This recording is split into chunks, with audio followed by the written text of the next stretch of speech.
Okay, so you may recognize the planet that's on the screen right here. This is the Earth.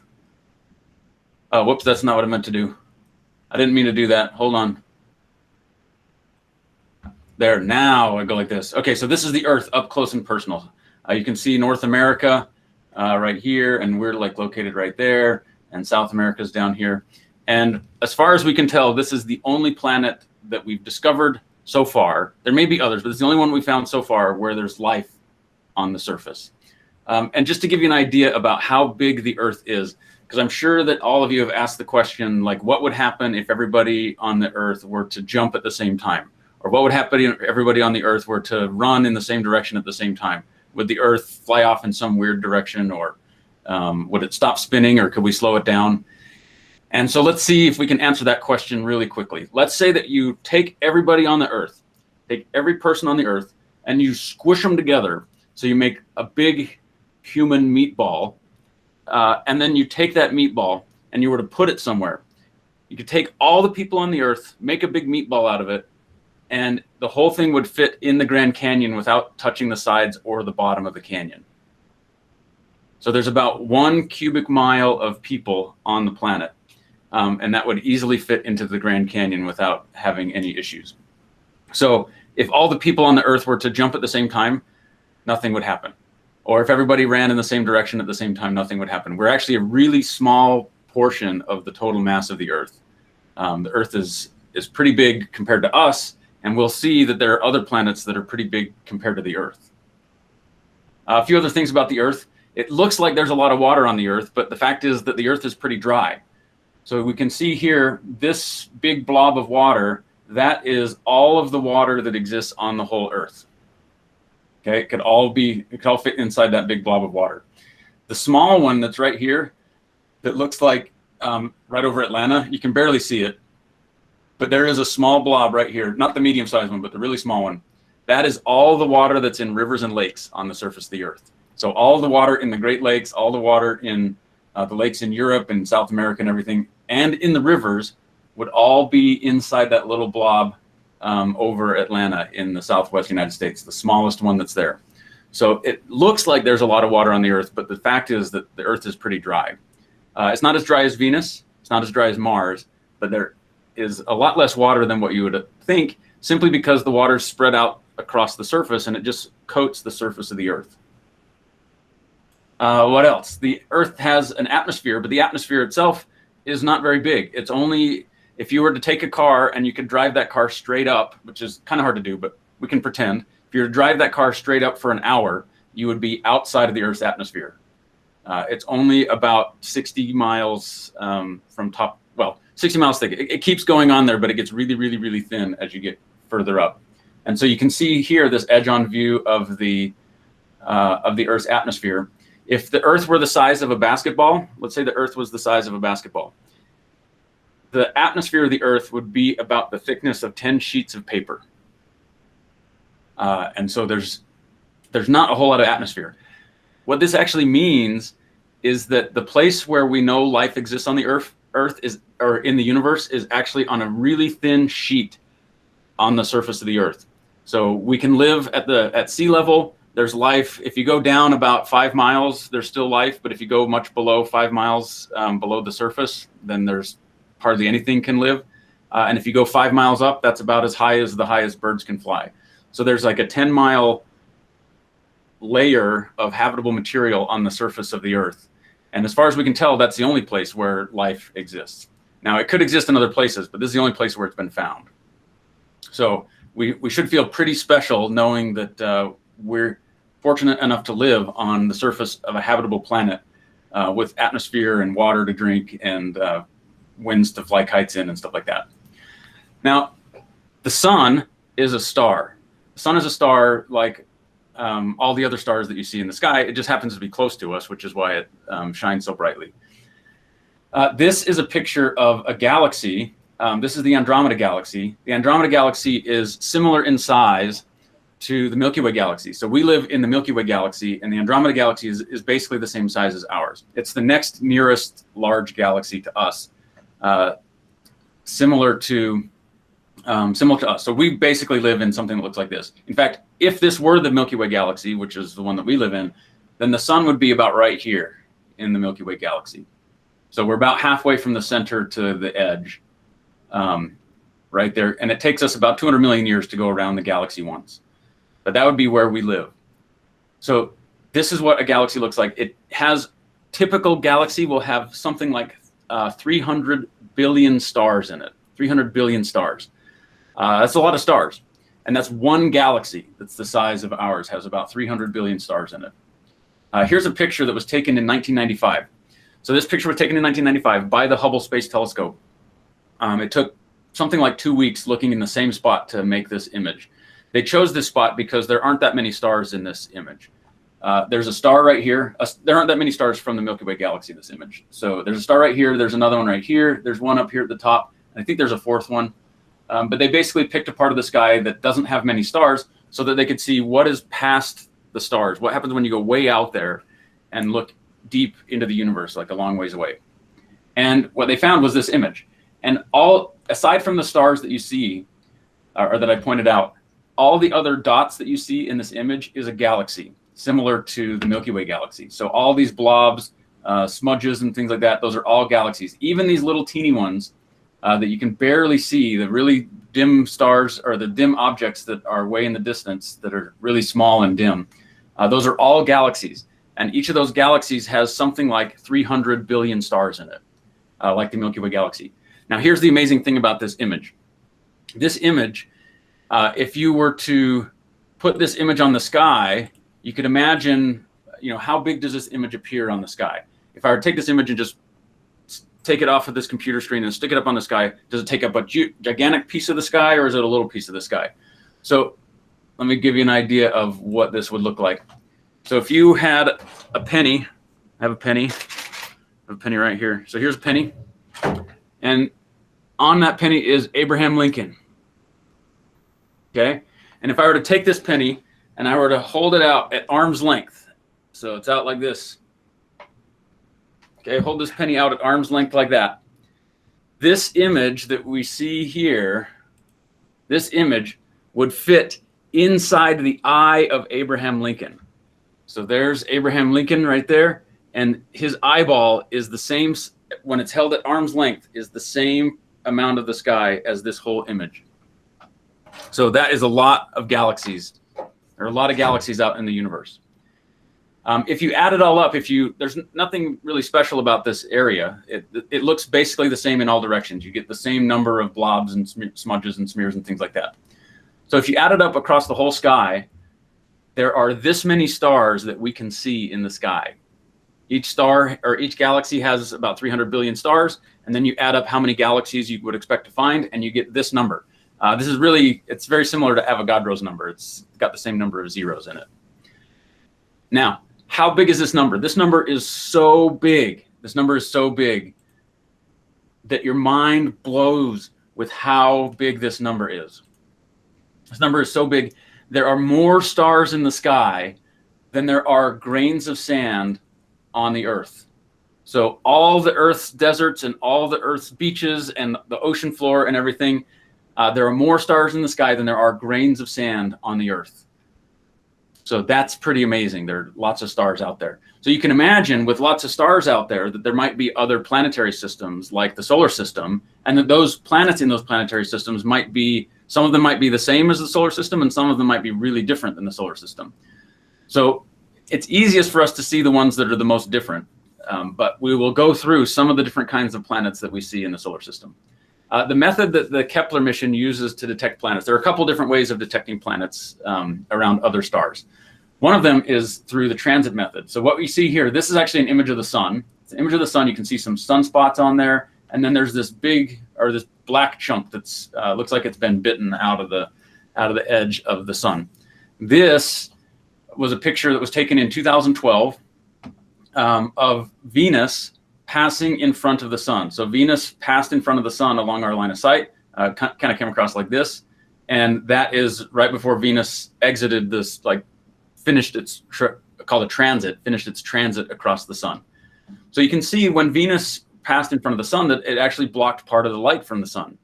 So if we were to look at a distant star, you could imagine similar planets transiting in front of that star.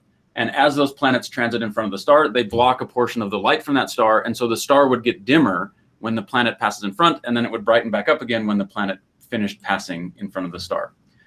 And so that's the method that the Kepler mission used to detect planets orbiting distant stars. Is it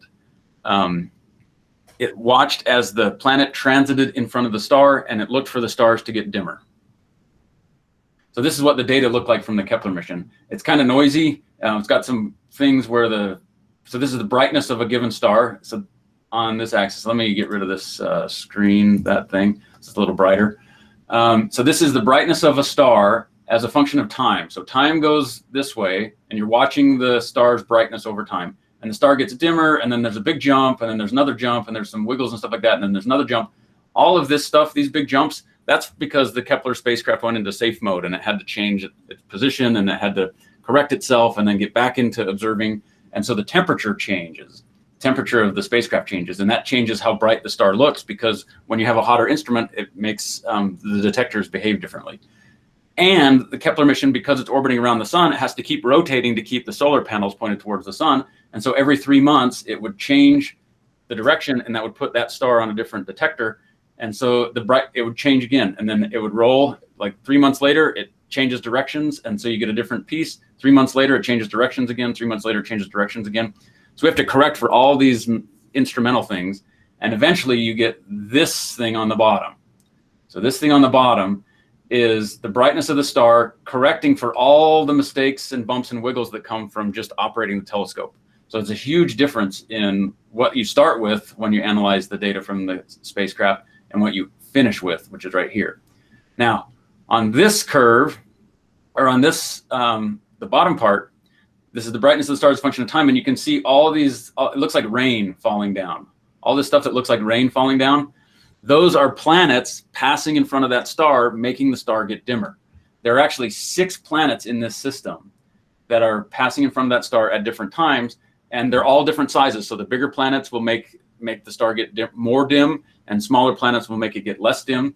And so all these planets of different sizes are passing in front of the star and make the star get dimmer. And then we use that to determine how many planets there are, how big they are, what their orbital periods are, how long it takes for them to orbit the star, and so forth.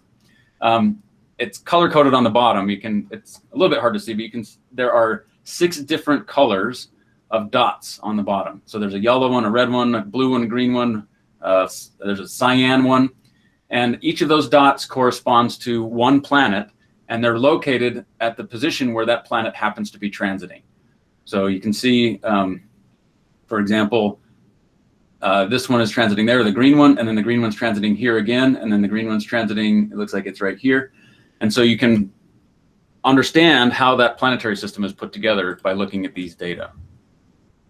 This is what an individual transit looks like for a couple examples, planet C and planet B. Okay, so that's what the data look like.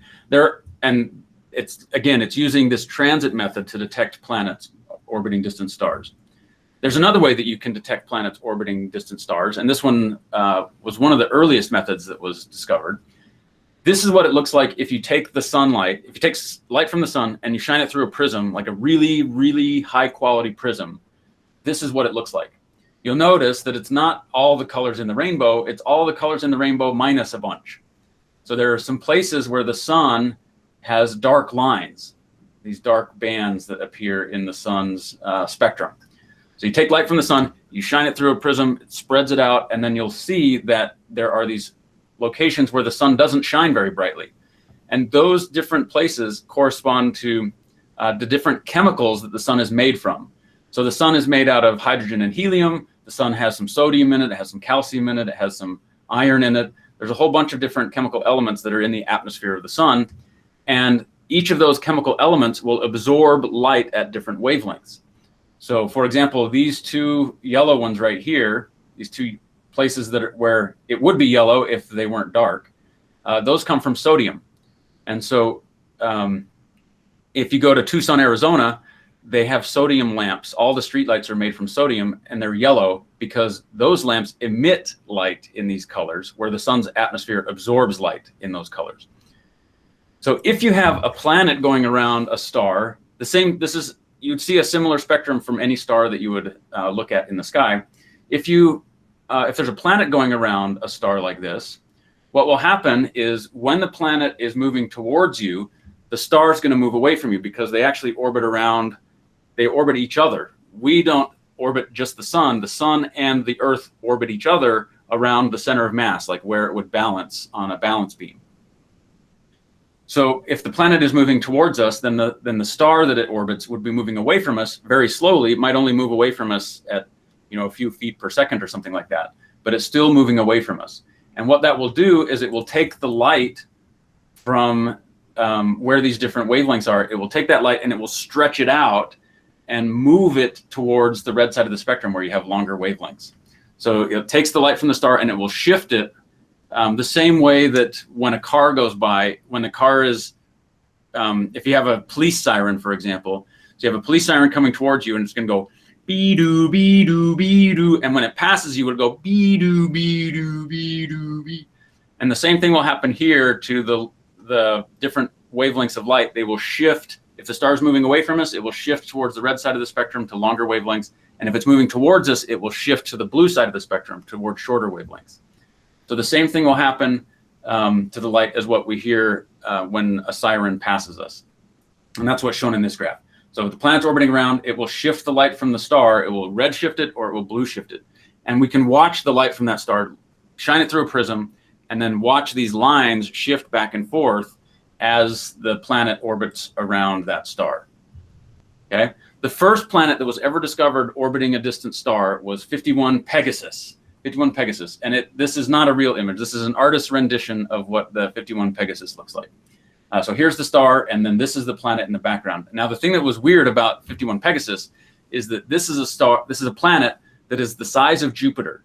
It's a Jupiter-sized planet, but it orbits the star once every 3 days. So that means this planet's year is only 3 days long. That would be like having if the Earth had an orbit that was 3 days, then it would be summertime for 20 hours, and then it would be spring or fall for 20 hours, and then winter for 20 hours, and then spring for 20 hours. And every 3 days would be a new year. So I would be like 400 years old already, even more than that. So let's see, what do I have?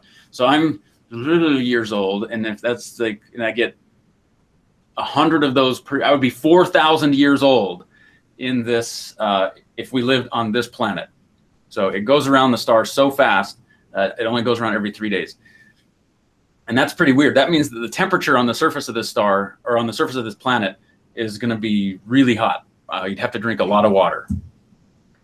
There are other planets that we found orbiting stars where the shape of the orbit of the planet, I keep saying star, but I mean the planet, the shape of the orbit of that planet is really elongated. So instead of orbiting in a circle, which is roughly what the planets in the solar system do, they're not exactly circles, but they're pretty close to circles in the solar system.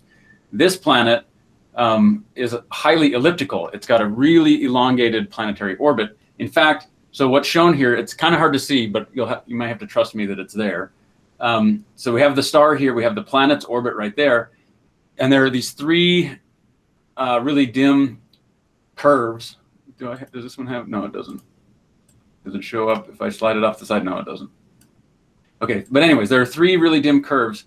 There's a red one right here, there's a yellow one right there, and then there's a blue one right there. So there's a blue curve right there. Those are the orbits of Mercury, Venus, and the Earth. So if this planet was in our solar system, it would cross the orbit of Mercury and Venus and almost cross the orbit of the Earth. And since this is 300 times as massive as the Earth is, that would be a bad thing for us. So if this planet lived in the solar system, we would be ejected out of the solar system, the Earth would be careening through space, and that would not be a good thing. It would get really cold really fast. So, but this planet, HD 80606, has this really elongated orbit. Again, this was one of the weird things that we discovered when we found distant planets, is that some of the planets, not only are the planets a lot closer to the host star, but they can sometimes have really strange looking orbits compared to the orbits of the planets in the solar system. Here's another one. So this is Kepler 10. This planet this is, again, it's an artist rendition. The planet orbits around its host star every day. Once a day. It's even less than a day. It's 20 hours for this one to go around its host star. It orbits every 20 hours. That means that its year is less than a day long. No, so that planet was not in the solar system. That was in a different planetary system. So this is Kepler-10. Kepler-10 is so close to its host star that the side of it's made out of rock, so it's a rocky planet similar to the Earth. It's so close to its star that the side of the planet that's facing the star would be melted, be like lava, and the side of the planet facing away from the star would be really cold. It would be like Antarctica. So you'd have lava on one side and Antarctica on the other side, depending upon which side was facing the star and which side wasn't. So it's really close to the host star. And this isn't even the closest one. There are some other planets that we found that are even closer than this, that orbit around like once every 8 hours. It's like 3 times every day it orbits around the host star. Here's an example of one of those. These are the data that they observed for this, the one that I'm going to show you. And they saw that the planet transit was shaped differently on one side compared to the other side. And the only way to explain that is if the planet was actually evaporating. So you have a rocky planet where it's so hot that it's evaporating the rock. You get the rock is boiling off the surface and streaming out behind the planet. So this is one of the hottest planets that we've ever seen. It's hot enough to melt and boil the rock off of the surface. And it makes it look like a comet, except instead of a comet being made out, which is in the solar system, a comet's made out of water. And so the water boils off and makes the big tail. In this case, it's the rock that's boiling off and making the big tail. Okay, so this is Kepler-11. We already saw what this looked like, what the data looked like for this planet, and this is what the planets in that system would look like. Kepler-11 the star is similar to the sun, but the whole planetary system, all 6 planets in that planetary system would be interior to the orbit of Venus. So 5 of the 6 would live inside the orbit of Mercury, and the 6th one would be between Mercury and Venus. So you have all these planets, 6 planets, and they're all closer to the host star than Venus is to the sun. So that's pretty weird. We don't actually know why planets form in systems like this. What is it that makes these planets form? Because the solar system didn't form this way. If the solar system formed this way, we'd have lots of nearby planetary neighbors. But in this case, the planets didn't form that way. They formed, or in our case, the planets didn't form that way. Our planets are all spread out. And so we don't understand why a lot of the planetary systems that we've seen with the Kepler data are so close together. Why are they so right next to each other and really close to the host star? And that's a mystery that we need to understand, because it will help us understand how our own solar system got to the situation that it's in. We've seen some planets that are really close together. We can see from this picture that there are some planets that are pretty close together, but the one that I'm showing you next, Kepler-36, is even closer together. There are 2 planets in this system, and they're even closer together than the ones that I showed you. So Kepler-36, these 2 planets come so close together that if you were standing on the surface of one, the other planet would look like this in the sky. You could imagine you're standing on the surface, and then here's this other planet that passes right by and goes across the sky. This is way bigger than a full moon. So the full moon on this same image would be like the size of the top of this building. So this would be like a piece of the sky like this big as it passed across. So this one is, they took a picture of Neptune and stuck it on here, but that's what it would look like.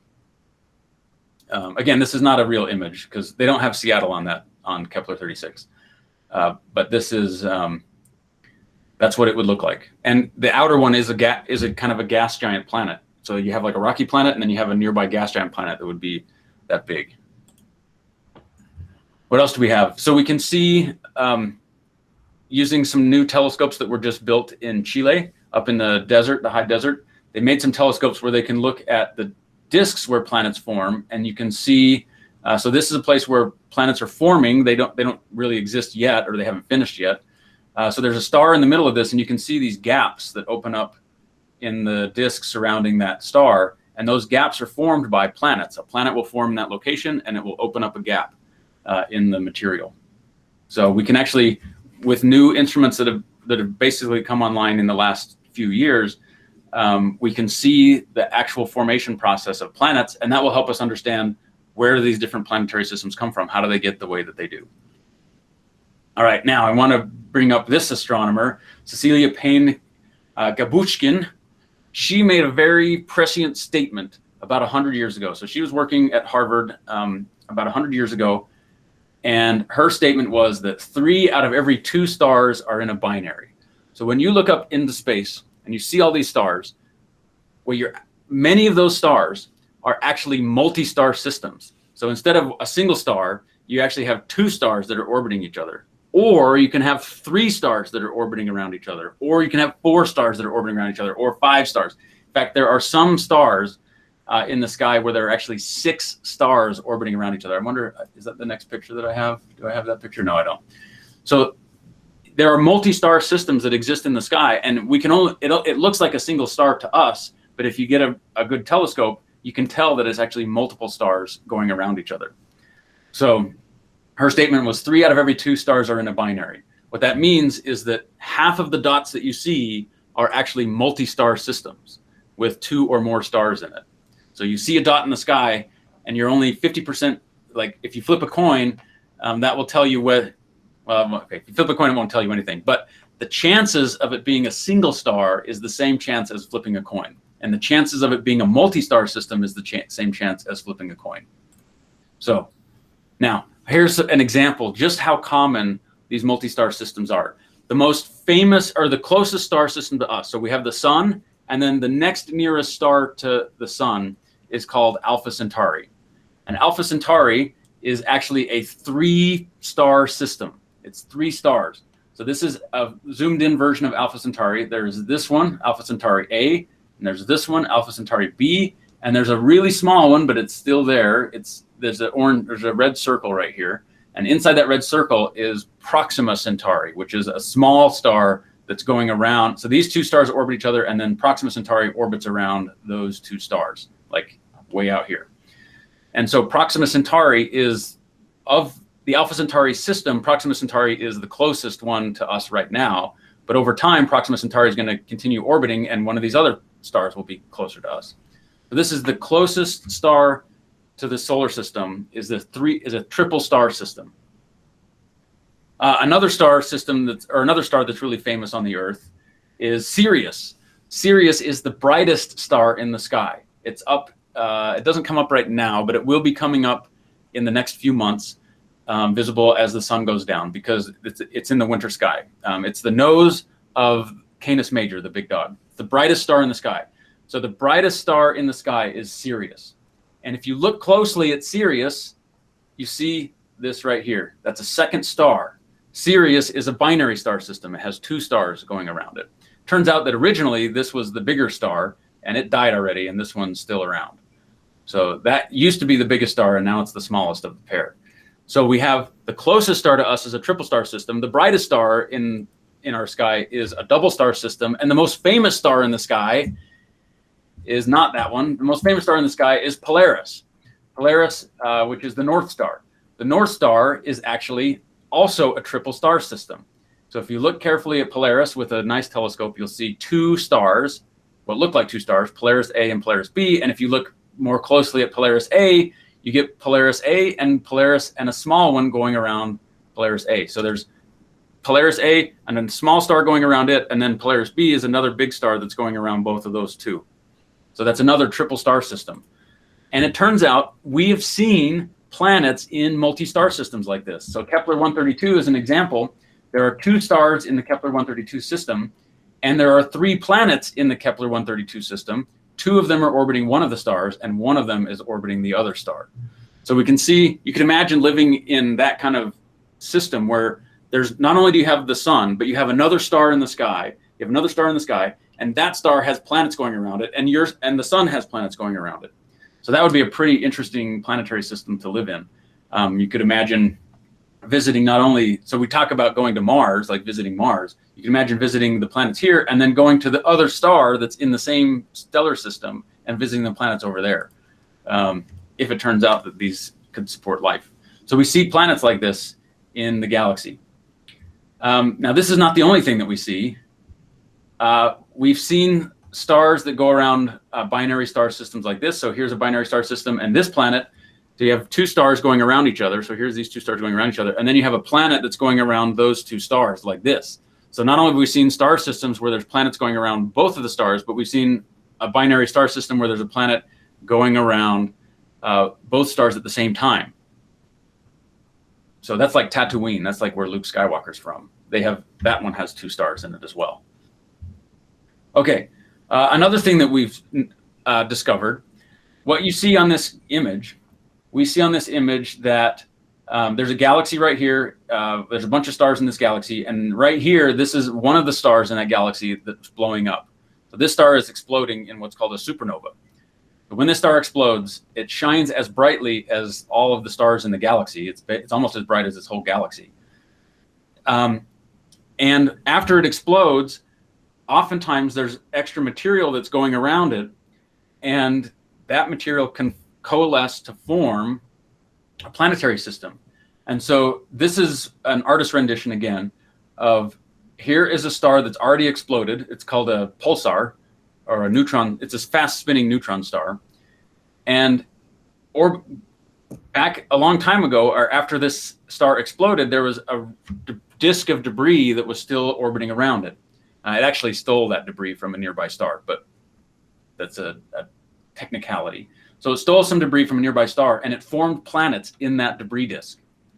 And so here is a dead star. It's already died, it's already exploded, and it formed a planetary system going around it. So this actually was the first planet, the one that I showed you earlier, 51 Pegasus. That was the first planet that was seen around a star like the sun. These were the first planets that were seen around any star at all, which is pretty interesting. These were discovered in the late 1980s. All right, another thing that we've seen, Einstein predicted that the gravitational influence of some object could deflect light from a distant object. So what you see on this image is, here's a galaxy right here, and that galaxy, there's another galaxy behind it. So there's a galaxy here, and there's a blue galaxy. So there's the kind of yellow galaxy here, and there's a blue galaxy behind it. But the light from that distant blue galaxy is being bent around the yellow galaxy. And so this is the blue galaxy that's all distorted. Its shape is all transformed, and it's got a couple images, and they're all mushed together. That is called gravitational lensing. When you have some object, it can cause the light to bend around it, and it can actually brighten that object. It's called gravitational lensing. Can actually make an object appear brighter because of it focuses the light from the object that's behind.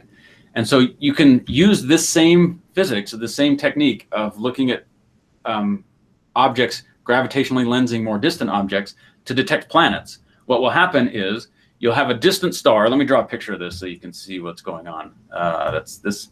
So you'll have, here is a distant star. Okay, and here is you right here looking at that distant star.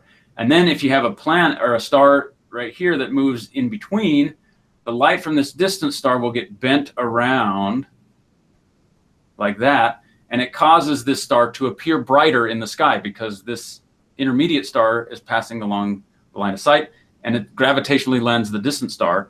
And so over time, the star will have some brightness, and then when that star passes, the brightness goes up, and then when it's finished passing by, the brightness will go back down. So this is the brightness of this star, the distant star, will change as this intermediate star passes along the line of sight. If this intermediate star has a planet, so let's say that it's got a planet nearby, then what can happen is the distant star will get brighter and brighter and brighter, and then the planet will come by, and then it will cause a little spike like that. So this is the gravitational lensing from the star, and this is the gravitational lensing from the planet. So this one comes from the star, and this one comes from the planet. So we've seen that. There's probably been something like 24 or so of the planets that we know about have been discovered with this method. So here is a distant star. The distant star gets brighter because of the intermediate star, and then a planet passes by, and you get a little bump right there from the planet. So you can use the same effect to detect planets that have been completely ejected from their host star. So you can have a situation where there's the planets in a system get real grumpy at each other, and one of them gets kicked out because of gravity, So it gets launched out into space, and now there's no nearby stars, and it's floating through space all by itself. And you can detect it with this same technique, because it will cause the same kind of brightening of distant stars. So we've done that, and the estimate is that we have something on the order of 100 billion of these rogue planets, planets with no host star, just drifting through the galaxy, that have been ejected out of their planetary system. Something like 100 billion. Can you imagine that? That's like for every star, almost for every star in the galaxy, there's a planet that's been ejected. So that's pretty cool. These are really weird planets that we certainly don't have any in our solar system, or else they wouldn't be out by themselves. They would be going around the sun. And all of this information that we get about these distant planets helps us understand more about the Earth that we live on. How unusual is it to have an Earth, or a planet the size of the Earth, on the orbit of the Earth, with the composition that we have for the atmosphere and what we have for the oceans and things like that. And it turns out that we're at least pretty special, because we've not discovered yet another planet that's quite like the one that we live on. And so I personally am very grateful to live on a planet where there's water to drink, and there's air to breathe, and there's plants to sit in the shade of, and there are palm trees to look at, and swimming pools to swim in. And so, and hopefully the goal, one of the goals at least, of these kinds of exoplanet missions is to be able to find more planets that are like the Earth. And maybe we'll be able to find life on other planets as well. So that is the presentation that I have for you. I hope that you found it interesting, and I'm able to answer questions for a few more minutes if you have any.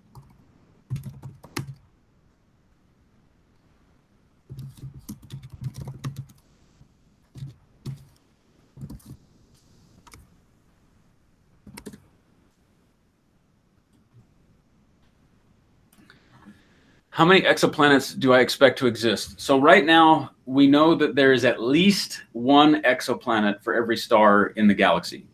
That doesn't mean that every star has an exoplanet, but we know that because our solar system has 8, we know that, that there's at least one planet, if we spread them out evenly, for every star in the galaxy. So that would be 300 billion. We suspect that it's probably even more than that. That it's probably that most planetary systems probably have a few planets similar to ours, meaning that there's probably between like 4 and maybe 10 planets in every planetary system, with a few exceptions. Some of them get really weird, and so you might have only 1 or 2. But we suspect that almost every star in the galaxy has planets, at least any star that is small enough. So some of the stars don't live long enough to form planets. But for everything else, all the stars that are small enough to form planets, they probably do form planets. We don't know that for sure, but that's what most people believe.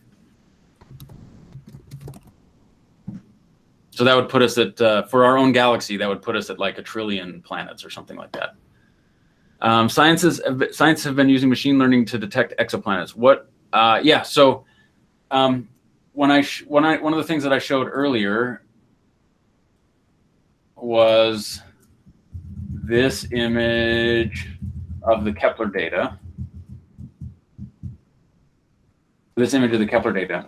It's not always easy to see these planets as they pass. It's like if you have a really small planet, it'll barely peek down below the noise, like all this stuff right here. And so it can be really challenging to come up with a good way to detect planets when they're really small. And so there was a collaboration between a few people. One of them was working at Google to use machine learning to say, basically tell the computer, this is what a transit looks like, this is not what a transit looks like, and teaching the computer how to find planets. And then they went back through the Kepler data and were able to find a few planets that the Kepler data analysis pipeline, the software that was written to analyze the Kepler data, this machine learning allowed them to detect some that Kepler had missed. So there weren't that many. It only was a couple that they were able to find that Kepler missed. But if you're looking at really unusual systems, you might need something like that to be able to find them. How diverse are planetary systems? Well, we've seen some planetary systems have a planet that's right next to the host star. Some of them look more like the solar system. We don't actually really have a good idea of how many of them look exactly like the solar system, because the Earth is apparently pretty hard to detect. It's hard to detect a planet the size of the Earth in an orbit like the Earth. And so we can tell that about a third of the stars in the sky at least have planetary systems, but those are ones that look like these kind of compact systems that we've found so far. And so that leaves as many as 2/3 of the systems to look more like the solar system. So gas giant planets, they're made out of hydrogen and helium predominantly, although some are made out of water, like Neptune and Uranus are made out of water, not mostly water and methane and ammonia, and not so much hydrogen and helium like Jupiter and Saturn. How is TSS mission compared to Kepler mission? So the TESS mission is a bit different than the Kepler mission. let me pull up something real quick. I can show you kind of the difference in the strategy. What was it? Clark TESS. So there's a difference in the observing strategy between Kepler and TESS. And it was a necessary, they did it for a reason. So it wasn't like a mistake. It was a choice.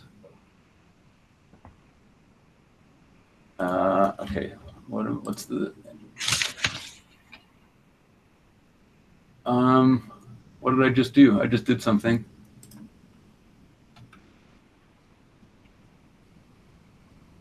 Okay, I want to go to, let's say 150%, so you can see it.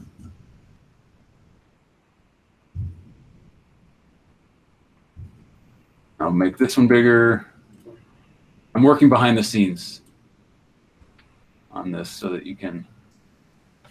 All right, so this is a presentation that I gave at a different place to give you some idea of the difference between Kepler and TESS.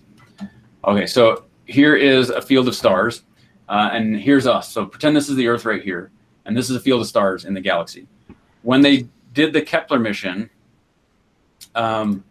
they parked it in a single part of the sky because they were looking for planets on orbits like the Earth.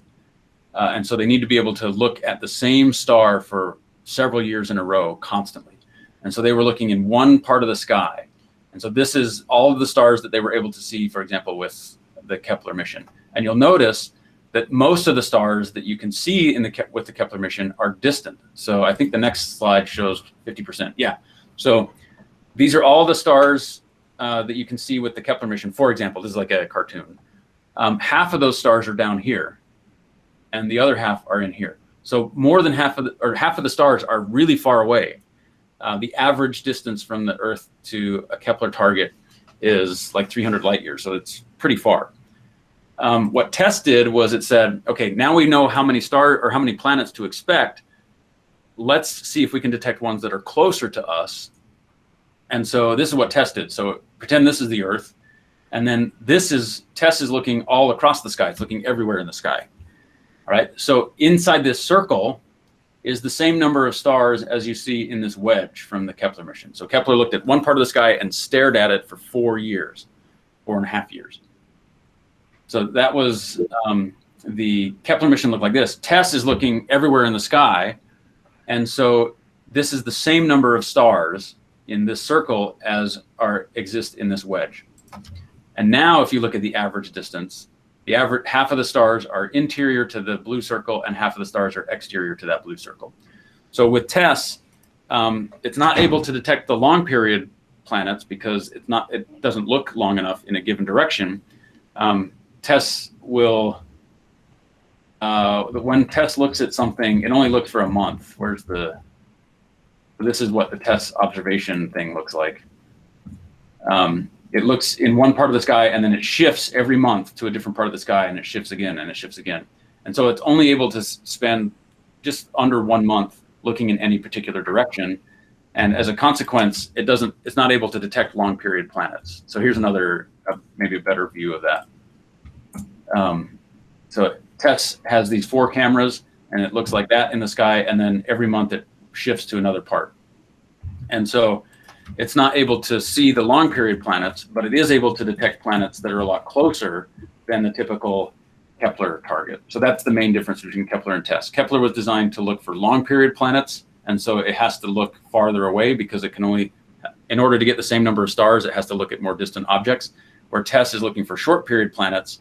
And so it can look all across the sky, and the planets that it finds will be closer, the stars where it finds planets will be closer to the Earth than the ones that were found by Kepler. And when they're closer, they're a lot brighter. If you come twice as close, then it looks 4 times as bright. So that's the main difference between Kepler and TESS. What qualities define an exoplanet that could potentially sustain life? And about how many fitting those qualities have been found? So for exoplanets to sustain life, we don't actually know all the ingredients that need to go into it. Like, does it have to have a magnetic field? Does it have to have plate tectonics? Does it have to have, some atmospheric composition that we're not aware of? So as far as we can tell, there's definitely the need for water. So water is the one thing that we believe is essential for life. And so anything else might be important, and it may have been important for life on the Earth, but it might not be essential. So we haven't really separated what helped life on the Earth and what's required for life anywhere else. But water does appear to be the one thing that does have to be there. In terms of the number of things that have actually fit those characteristics, as far as we can tell, well, we have some good candidates, but we've not measured water on any of these planets. And so we have some planets that are roughly the size of the Earth and that are roughly receive the same amount of sunlight as the Earth, but we don't know if they're actually habitable or not. So there may be a lot of ingredients that go into it.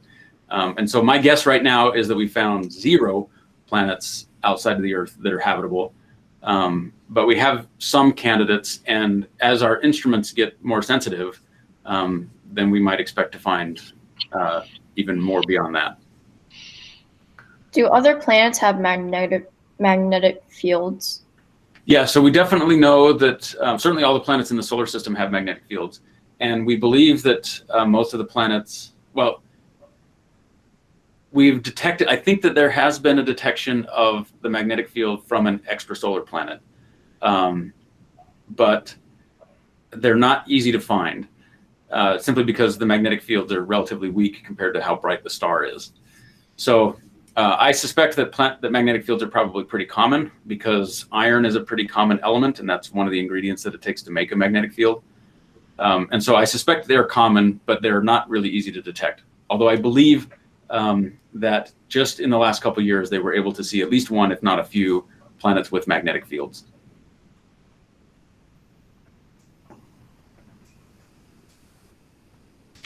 All right.